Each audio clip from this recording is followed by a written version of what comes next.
Hello, everybody. My name is Corey Rosen, and you're listening to the Story Podcast. Today, I have on a super awesome guest, a returning guest, Mr. Liam Galiano. Hey, good to be here, Corey. Yeah, man. So it's been a while since we've had you on our show. You've done a lot of other things since then. Yeah, I've been hosting many more open mics. Um, All Groove's been working on some new material, and I actually have been working on a lot of solo bass material too. Yeah, man. So, just to give yourself the gist, who are you? What do you do? I'm a bass player, based in Lancaster, and yeah, I play solo bass music nowadays. But I am also just a regular good old fashioned bass player who plays with Soul Miners Union and All Groove, which is a collaborative project, and then also For Hire. There you go. So, we've covered Liam Galliano's story many times. This is your fourth time on the show. Check that out. So be sure to go check out those previous episodes. But just to give us a background, who are your biggest influences and what do you do with that? Yeah, so I actually started playing bass when I was 17. So really late. Yeah, comparatively to a lot of people I know, for sure. I was playing clarinet before that, but I wasn't. Yeah, I wasn't very passionate about it. Um, but yeah, anyway, I started playing at 17 because I discovered Primus. So Les Claypool's definitely my original inspiration. But then I got into, of course, James Jamerson, Marcus Miller, Victor Wooten too. And so, just a variety of bass players. Yeah, go ahead. And well, and so now, and you're also trying to work on your voice a little bit as well. I am working on that a little bit. Yeah, How's yeah. that been So, going? that is, I am improving for sure. I feel as though if someone needed me to sing backup vocals for a project, or for a hired gun type situation, I would do it. In terms of like being the front man, that is something I'm still trying to develop. My voice, I guess. And you mentioned you run 3 or 4 different open mics now. Yeah, right now I'm running four. At my peak, it was five. Really? Yeah, So but how do you organize that? All goes into that? How do you find the places that want to do that? yeah. So interestingly enough, every single one of these open mics that I have right now, they've just approached me. Really? Yeah, but so that's I don't necessarily know. I mean, I think for someone who's like trying to start one, I think like most places are interested in having an open mic. I think they're a pretty hot thing right now in this area, especially. So I think you probably could just go to a place and tell them, that you're willing to or that you would like to start an open mic, and that would be my approach for starting one. But in terms of like running all of them. I mean, I can talk a lot about it, but in terms of just the scheduling, I use an app called Tick Tick, and it's basically just a calendar app. It's like anything else, but that thing has been instrumental for You, sure for maintaining my busy schedule. you were telling me about that last time you were on the show too. Yeah, dude, I'm still using it, still going strong. It's Yeah. it's awesome. So, That and QuickBooks Self-Employed. oh yeah, Those two QuickBooks help together a are, lot. yeah, essential. And that's pretty much your main job, besides also being a musician, a full time musician.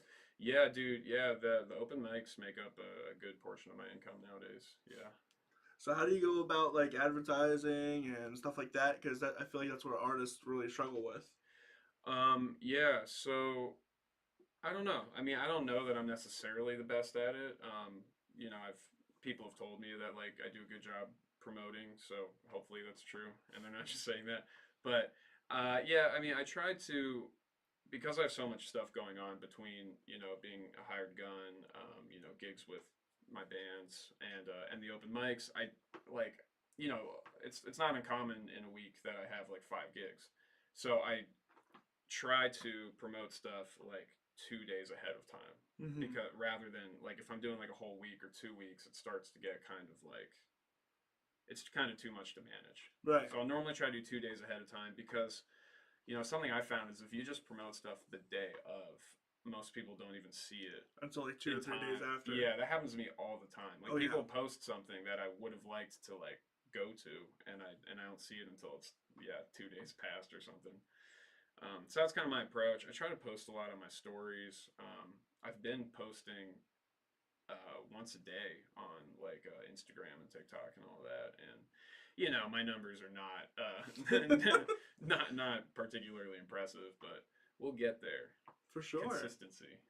And some of your open mics are, I would say, a lot of them are every other week. Yeah, yeah, they are. So that's the thing is, I don't have, so I have 4 open mics, but they're not all weekly, you know. So how Yeah. do you manage that? That seems like hard to. Yeah, well, so actually, so a big thing I do, I have some regulars who come to a lot of my open mics, and Mhm. those people I actually just text every morning Oh really? when I have an open mic. Yeah, and so I don't have like a text app or whatever, text service. I literally just text each of them every morning of an open mic, and I like ask them, and if I notice that someone's like coming a lot to my open mics, I'll ask them. I'll say like, hey, do you want me to text you every morning? Um, when I have open mics.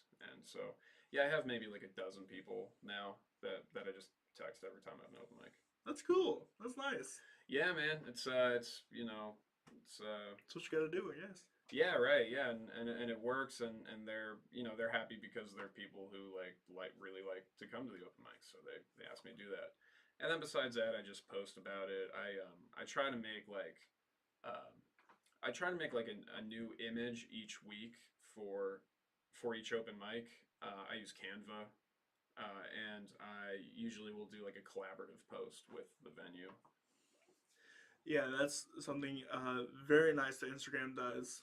Is that guys can collab on a post, so that way it's not only just you posting; it's also the official venue that posts. Yeah, and I mean, it's great because it increases the reach, but then it also kind of ties your accounts together too Mm-hmm. in a good way because I mean I guess it depends on the venue, but like if it's a music venue, then like a lot of their followers are into live music, so they might be into You. your stuff, right? Yeah. Into musicians. So, and how do you manage being in 3 or 4 different? You're doing your 4 different open mics, but you're also in 2 or 3 different projects, like band projects, and sometimes you go on tour. Yeah, yeah. How do I manage all How that? do you manage all that? Yeah, dude, it really is. It's the calendar app. It's and then it's it is making sure that I have like some time, well, ideally each week, but maybe each month or whatever, that I'm not like a day where I'm not doing anything. It's very Yeah. important. Yeah, for me it's extremely important. Like I really need some downtime. I like to read a lot, so that's really good. Just like try to schedule some time to read, you Especially, know. correct me if I'm wrong, but you're more introverted than extroverted. I don't know what I am. yeah, It depends on who you ask, I guess. I guess It's a spectrum. it is a spectrum. No, I'm definitely more introverted than I am extroverted, and I always need that time to recharge and reset. Yeah, I think most people do, Yeah, And then I think it's just like I feel like I feel like most people need it, and it's just some people give it to themselves and some people don't. that's fair. That's very fair, actually. So, tell me about your other projects. You just kind of, well, not recently, just started All Groove, but that's like your newest thing currently. Yeah, well, I guess now it's almost my second newest thing, Oh, really? but yeah, just to talk about All Groove for a quick second. It's a collaborative project. The idea with it basically is to have an excuse to like work with a variety of local people, and so we last year we released 4 songs, and we were pretty regular with it. Like every 2 months, we released a song each with a different group of people. Some people were on multiple songs, but no 2 songs had the exact same group of people. And then this year, I haven't done as good a job of like finishing stuff because I've been really busy at the beginning of this year. But we've been working on stuff and behind the scenes. So there's like I think we have like 6 songs in the works right now with Nice. different people. So yeah, trying to finish some of those up, and then they'll be releasing them through the rest of the year. And the important thing is basically even though I'm involved with all the songs, I am not the exclusive songwriter for any of them. Right. They're all written and recorded with a different group of people. And so it's just been, rather than playing gigs so much, it's really been more of just, like recording music and putting out the recorded music. Now that being said, we have played a few gigs, and so like we played here actually at SRCC. That's right. Yeah, with the story showcase, that was pretty sweet. And that was kind of with like the rock and because the music's recorded with a different group of people. Mm-hmm. There's kind of different shades of like what an all groove live performance is because it depends on Who shows up? who shows up. Right. Yeah. So for that one, we were doing more of the rockin' thing, and we had Mauricio and Joe Shaddles and Anna Kerstetter. So it was kind of like a rock, like a pretty like a heavier rock funk fusion type of thing. And then actually right now, dude, we've got All Groove has a I'm calling it like Funky First Fridays Really? at Columbia Kettleworks Second Gear in downtown Lancaster. So every first Friday we play there 7 to 10. But that's because of the space. That's more of an acoustic Right. vibe. Yeah. And so for that we've got sax player Pete Silla, and then we've got hand percussion from Mello Abreu, and so it's like if you went to those two shows, it would Really be like a different. totally different vibe completely. And I recognize that that's kind of confusing, but That's whatever. cool though. Yeah, I get the I think same it's thing. cool. Yeah, I think it's cool. Yeah. So, but it's really, I mean, the whole point of the project is to just have an excuse to wordsmith John Smith's Voyages. I mean, there's so many people. So you know who you are. You right? Hit me up. We'll find you. Yeah, we'll find you.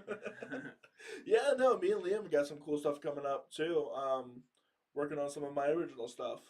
So stay Yeah, tuned for dude. that. Hopefully we'll get a show together in the winter Yeah, here dude. at the SRCC. Not to do a quick plug, but also to do a quick plug. At the SRCC, this is a wonderful venue that you can come and check out. Every Wednesday we have our open mics here. I host those. And that is, please check it out, the Susquehanna River Creative Conspiracy. It's more of like, it's like a gym for creatives. What'd you say? We got a venue, we got a podcast space, we got some art spaces. So please come check it out. Love to have you and hear whatever you got to do. Yeah, this place is the best. I really love everyone who is part of the collective here, and it's just a great space for sure. And And, also, go ahead. yeah. Yeah. This Sunday we have our short cinema showcase. This is a show where um, we take that venue space, we get rid of all of the wall panels, and we put a projector up on the screen, and we watch a bunch of local short films. So this Sunday, 5 to 8, will be our second short cinema showcase. Our first one was sold out. We had every single chair filled. We had popcorn. It's all for free, by the way. And we had 6 movies to watch and it was great. So this coming Sunday, we have 2 movies already lined up. So gonna make sure we get some more within this coming week, and it's all hosted by me and this guy Joseph Snyder, who is currently a student at York College. So come check it out. Come watch some local short films and enjoy some popcorn. What else are you gonna do on a Sunday night? That is super cool. The other thing I was gonna say is that Corey actually came to my open mic that I host at Ironspire That's true. in Adamstown every other Sunday. He came out to that, and we jammed on some of his original music for me for the first time. Yeah, Super fun. and that's something that we're looking to do more. So if you want to ever get a taste of what my music will sound like, please go over to Ironspire. That doesn't happen this Sunday, but does it? Is it this Sunday? That happens this coming Sunday. Yes. Yep. And if you go to Facebook or my website, liamgaliano.com, I've got all of my open mics listed there, but also I have all the open mics I know about in the area. There you go. Yes, you do. And that is a giant service. Dude, I just wanted to have a list myself Yeah, because no, right. when I moved back from California, I was like, I really wanted to know where all the local open mics were because I wanted to like get back into the scene. and I was just having like so much trouble. It seems like it shouldn't be this hard. No. But I was just really having a lot of trouble finding like where all of them are. So I just made a list and I just like asked everybody. It's so cool. It's been like totally community run because I just like Yes. posted. I'm doing very little work, honestly. I mean, it's a little bit of work to like try to like edit the posts and everything, but really it's mostly I just put out posts like, hey, what open mics are happening, and I just compiled them all in a post, and I just let people just tell me like as they hear that an open mic closes or a new one pops up, they just comment, and I just edit They the just post. added a post. Yeah, so it's been really cool. I do recommend anyone who checks it out to just like double check before you drive somewhere. You know, Right, right. but what way they say like call before you haul or whatever. You know, just yeah, just like make sure that.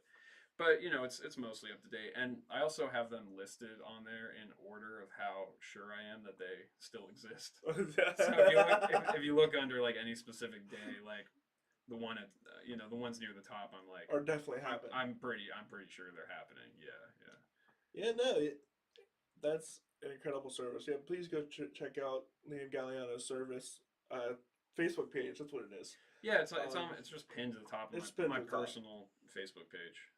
And then so not my like musician Facebook page, No. but my personal Facebook page is pinned to the top, and that's also on my website for people who don't use Facebook. Yeah, I was probably gonna put it on my website too, if you don't mind. Take it, dude. Yeah. Um, because that's something I've been trying to do too. Is for my website, I don't know if you saw it, but I have like a whole database of like everyone I've had on the show, Yeah, it's really like cool. where they are and what genre. I gotta update that. That's something I'm gonna be doing today because we have off for the entire Fourth of July weekend. Happy Fourth of July, by the way. Happy 4th of July. Yeah, I'm excited. I'm gonna go see some fireworks. Yeah, it's awesome, man. So, getting into your music, what is the writing style like? What is you mentioned you have different artists every single time. What is that process like for you? Yeah, so for all groove, yeah, the writing process very much is just dependent on the group of people. What I try to do, like when I'm telling people about it and trying to get a new song written, is I'll basically tell them we should shoot for like 3 sessions because usually like the first session we're just gonna get together, we're gonna throw out ideas. We can all come with some ideas or just see what happens and run with it. Then the second session, we're trying to actually finish the song, and then the third session, we're actually like maybe recording it. And a lot of it's just recorded at home studios. Like I have a home studio. A lot of the people I've worked with have home studios, so we just figure out where the best place to record it is. And then I'm working with like a variety of people to mix it. And I'm honestly still exploring that, so I'm totally open to suggestions on like who the best mixing engineers are in the area. But that also it's kind of cool to work with a variety of people for that too, because the songs are written with a variety of people, so why not have a variety of people mixing them? But then I always have the same guy mastering, so that way they kind of like I There's the glue. yeah, there's at least some kind of consistency between the songs, and also he's just the absolute best mastering engineer in the Who is it? world.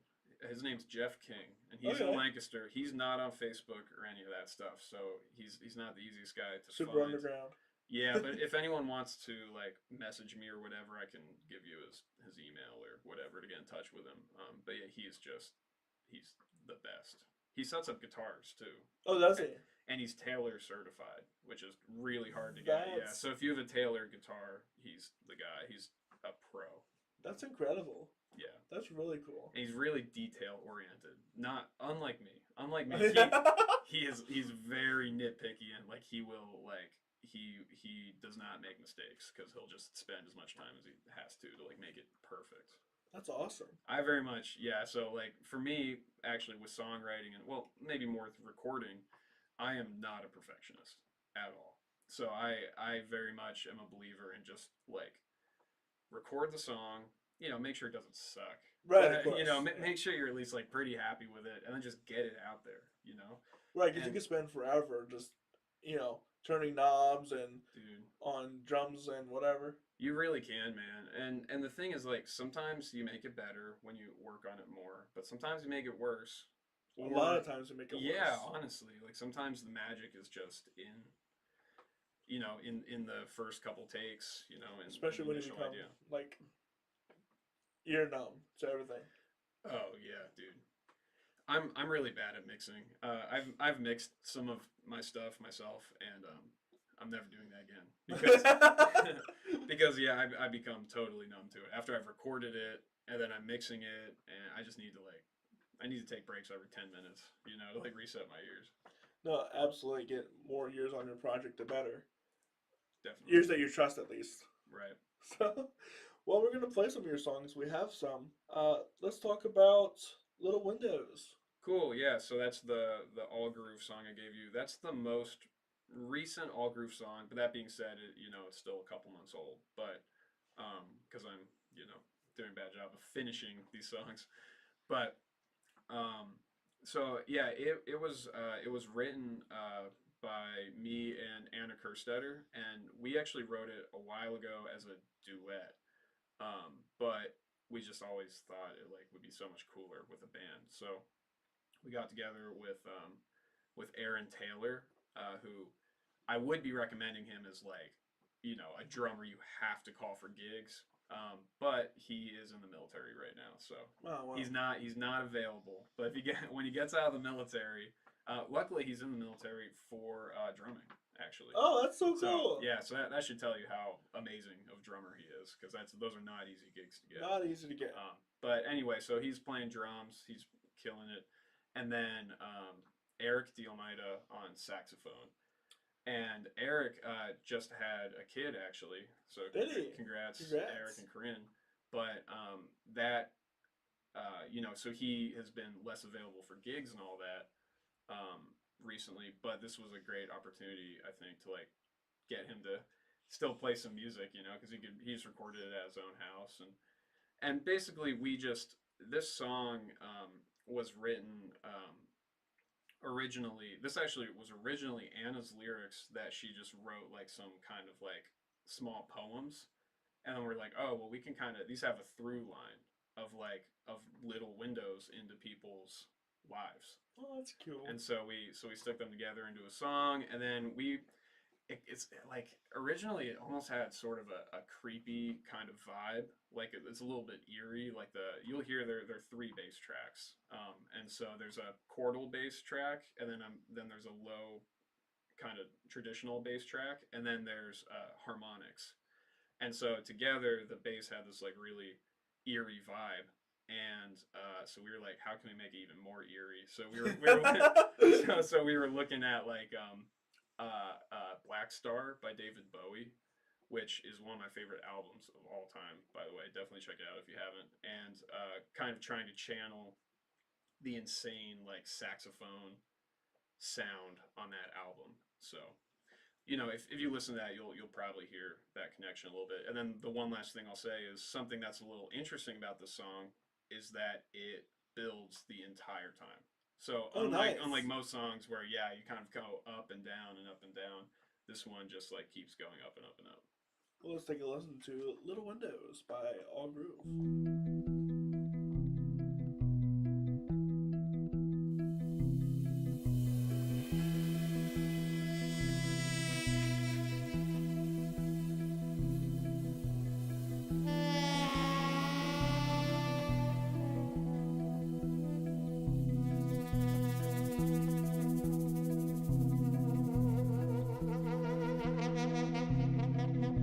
Was caught behind a family at an amusement park ride. Everyone is sweating, and the father checks the time. And I think, good God, I hope I'm someone else this time next week.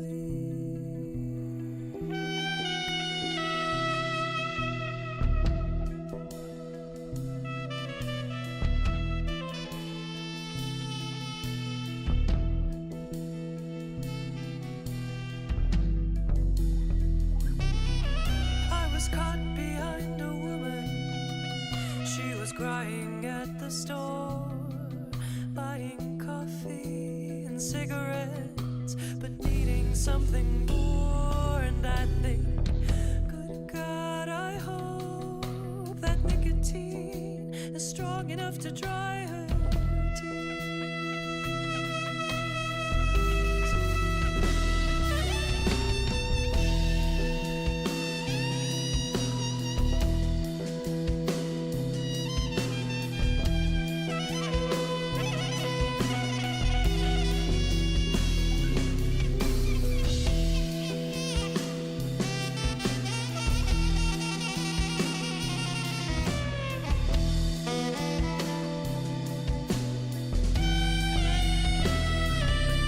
I was caught behind a woman pushing her baby in a stroller, and their eyes were open wide. And I think, God, I hope they grow up and remember that feeling.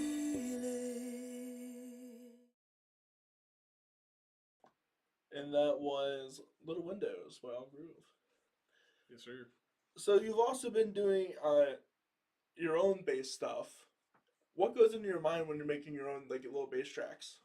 Yeah, so that's something I've been doing for a long time, like composing music on just the solo bass. And kind of, so first off, I really love playing four-string bass too. And like I really love playing like traditionally playing roots and fives.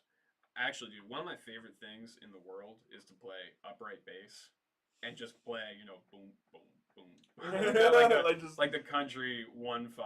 Like, there's something just so wonderful about that. But six-string bass especially is something I'm really into, and harmonics is just like it's this whole new world. There's like dude, it's almost like an instrument on top of your instrument. Like, you learn scales, obviously on the instrument. You learn like the pattern to play. So a good example is like a B minor scale. Um, you learn that pattern on the neck, and you memorize that, and you can see it. Well, you can also play a B minor scale in natural harmonics on an electric bass, on a four-string bass even. You don't need the extra strings. And that has its own pattern that's completely different from the other B Really? minor scale. So yeah, and it's on top of it.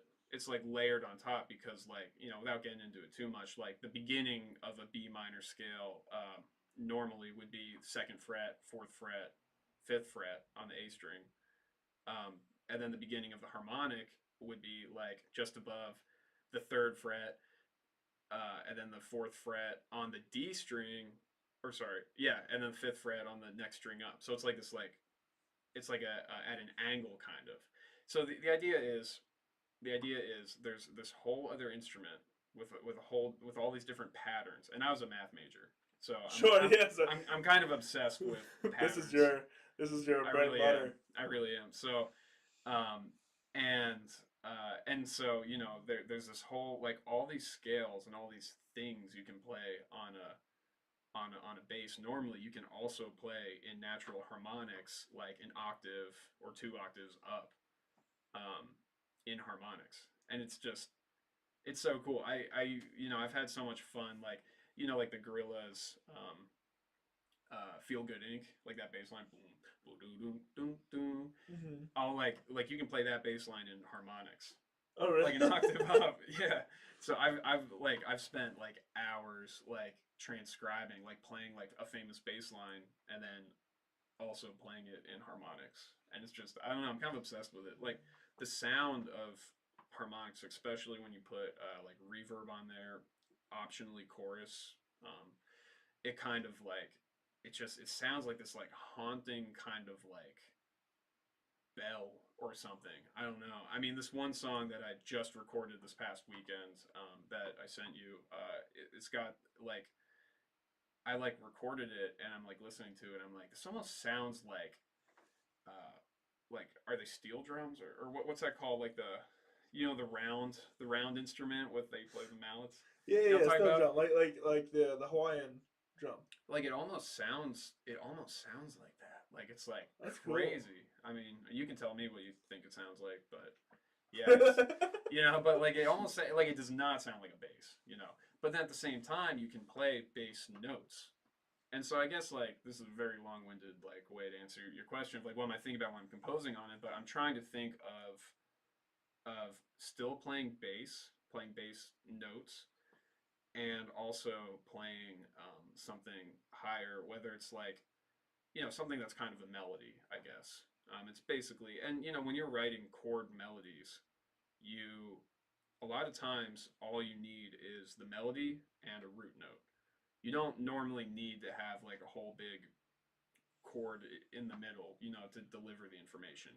Um, so it's basically how do I convey like a bass line that's got some groove, got some funk on it, but also like a melody at the same time.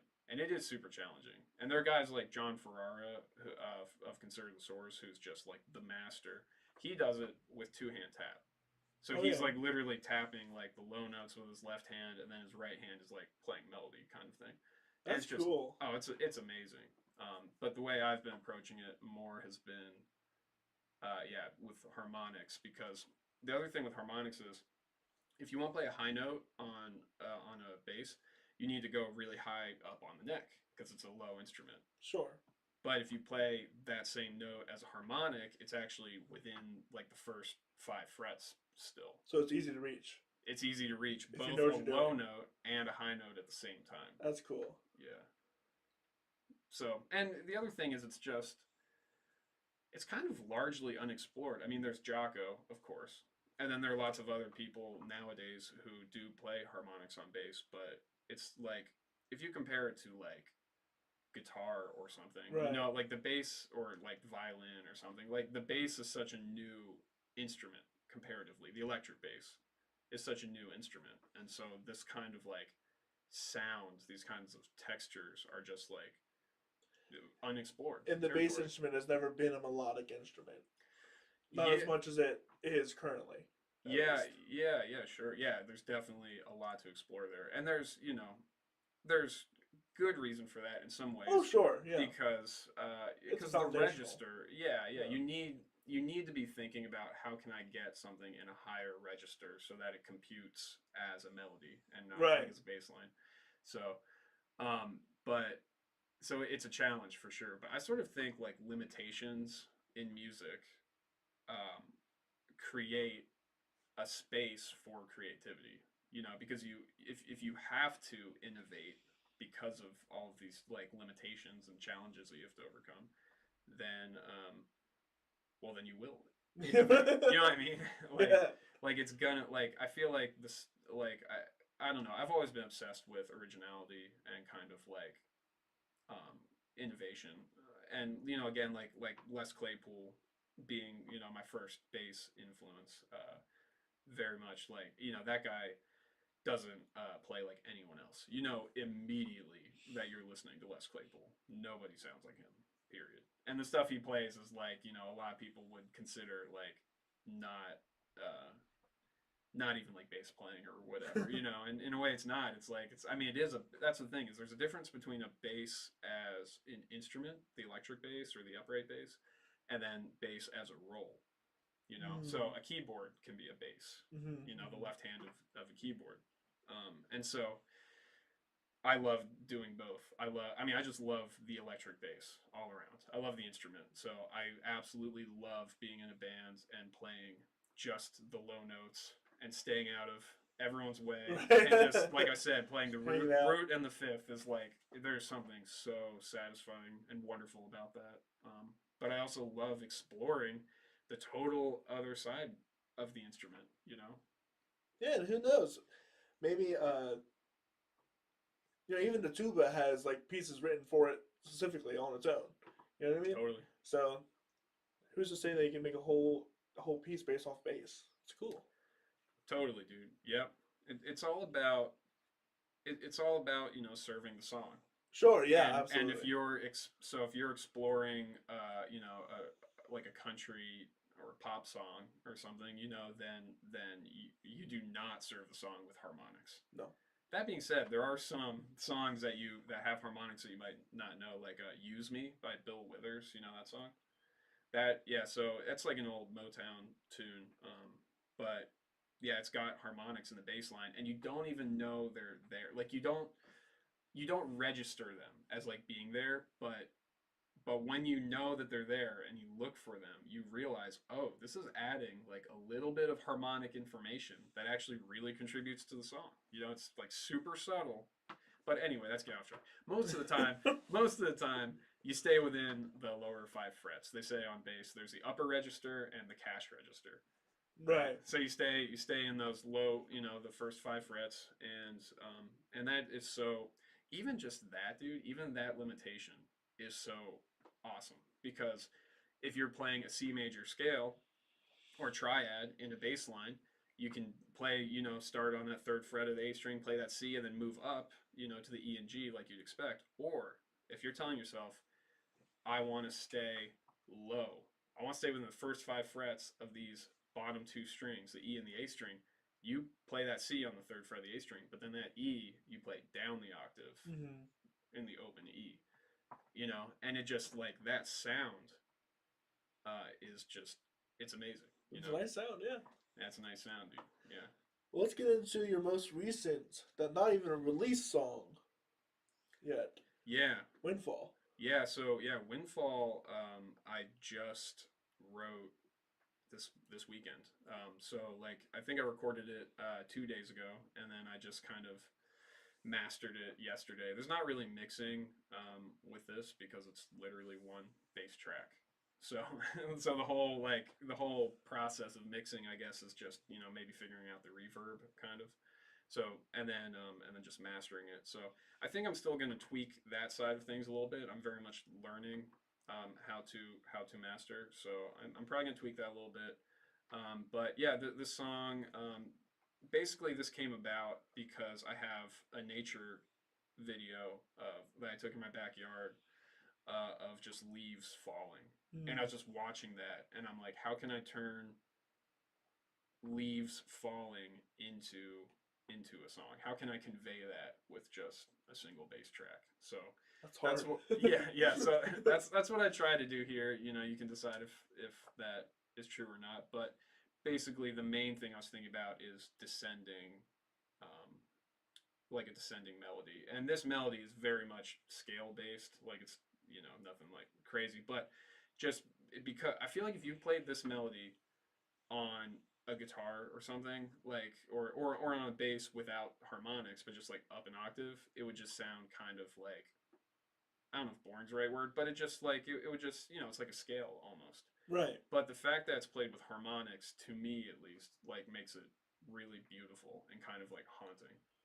Let's take a listen to Windfall by Liam Galiano.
And that was Windfall by Liam Galiano. Any idea when that will be released? Yeah, I'm planning on July 24th, I think. Oh, I should add you to my newsletter. Oh, okay. I have a newsletter now that is going to be pretty much everybody. Well, it's all my projects, right? But then I'm also doing future releases by other artists.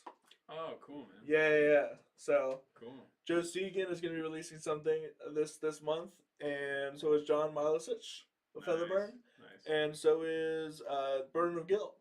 That's awesome, dude. So, and I'll add you to the list too. Cool, man. There you go. Yeah. And actually, I'll tell you what, dude. Part of why I was thinking, so there's a little bit of strategy here I could go into on Sure, why, go for why it. the 24th. First off, it's at least 3 weeks in the future. So it gives me time to pitch it to Spotify. And if I'm being honest, it's a solo-based song. So, and it's also my first release on Spotify. So Oh, is it? Under my own name, yeah. There you go. Congratulations. So thank you. So I'm certainly not expecting it to make it on any playlists, but I'm going to try anyway. You know, because why not? Why You not? can submit for free, but you gotta do it at least 3 weeks in advance, or you should anyway. So that's the one reason. I'm releasing it on a Wednesday. I always release everything on a Wednesday because if you release it on the weekend, it gets buried with everything else. with everything else. Yeah, so I don't release on weekends, and it gives me some time. You know, it's right in the middle of the week. It gives me some time to promote it, and then have promoted it for a couple days before the weekend. Right. So that's kind of the idea there. And then the other thing is you have an excellent open mic that night, right? At here at SRCC. And I thought it might be fun for the day I release it to come perform it here at your open mic. Well, thank you very much. If you want to check it out, live performance, see him do it with one hand. That's incredible to me that you can do that with one hand. To clarify, though, it's one left hand. I'm plucking with my right hand, though. Right, of course. Oh, okay, I got it. Okay, yeah. It's not like a tap thing, though. No. Yeah. But just I know, you know what I mean, though? Yeah, it's like one left hand, and you're still... Yeah, I know what you mean. Yeah, playing the low notes and the high notes at the same time. You have to have incredible dexterity. It's a lot of, it's like... I mean, mean, you do finger exercises. come check it out, yeah.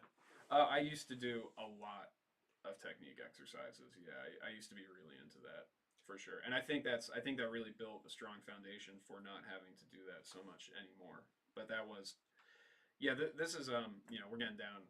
So first off, to cap the previous thing, come on out on the 24th because the SRCC is awesome. Open mics are awesome, which is what we've been talking about. So definitely come out and come jam too.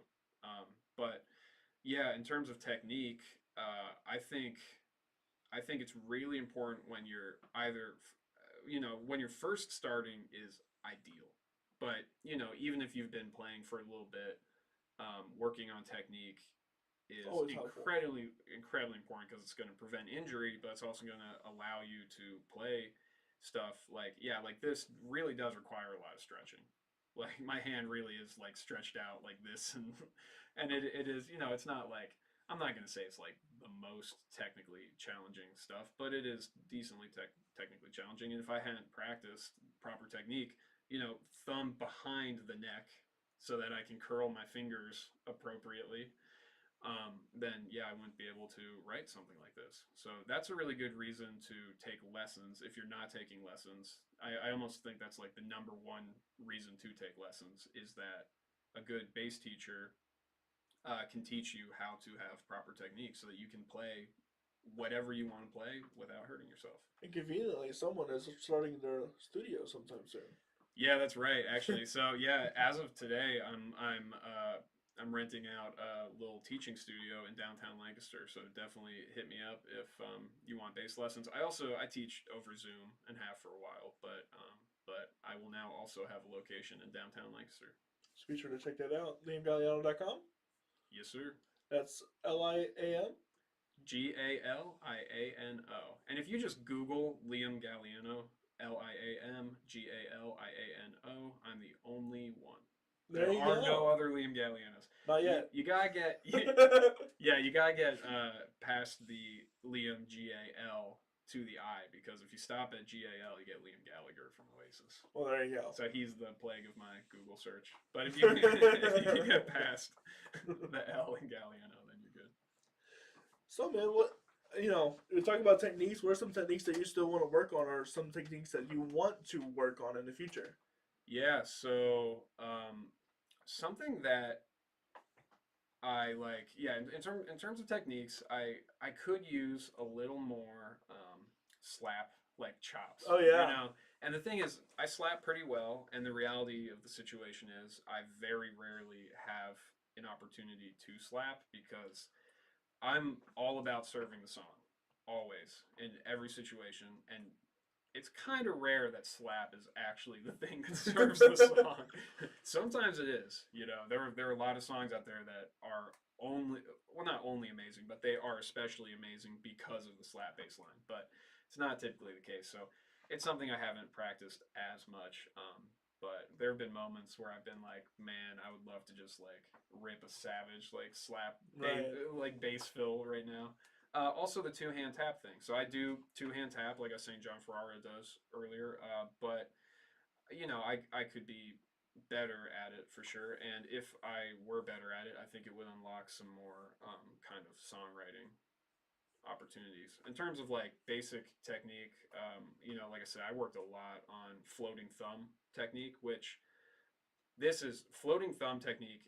I won't go into it too much, but in my in my opinion, it's the most amazing technique. I think everyone should learn it, unless you play with a pick. And you know what? You can be a good bass player and still play with a pick. Don't let anyone tell you otherwise. I don't really play with a pick unless the gig calls for it. I can play with a pick, and I have. But if you play with your fingers, floating thumb technique basically is where rather than anchoring your thumb on the pickup and playing like this, like a lot of people do, your thumb is part of your finger mechanism here, and your thumb moves along the strings so that whatever string you're playing, every string below it is being muted by your thumb. Okay.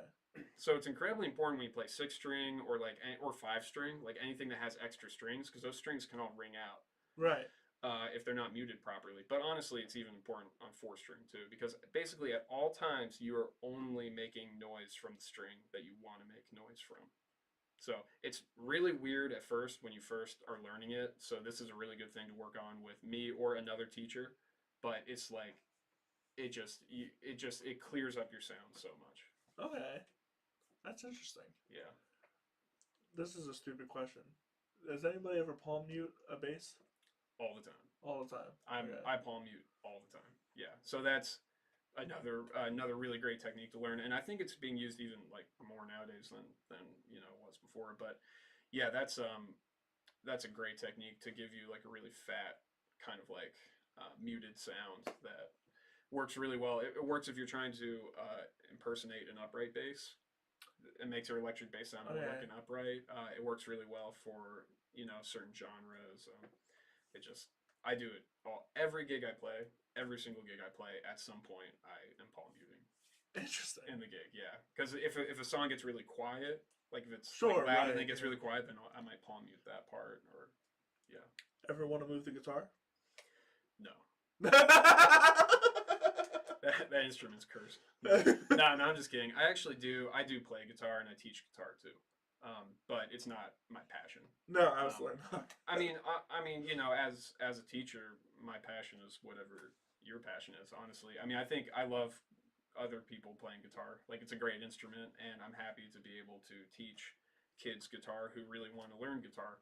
But it's not something that I am ever going to like compose on or like It's not my voice. My voice is the bass, 100%. 100%. So, with all that said, what else do you have?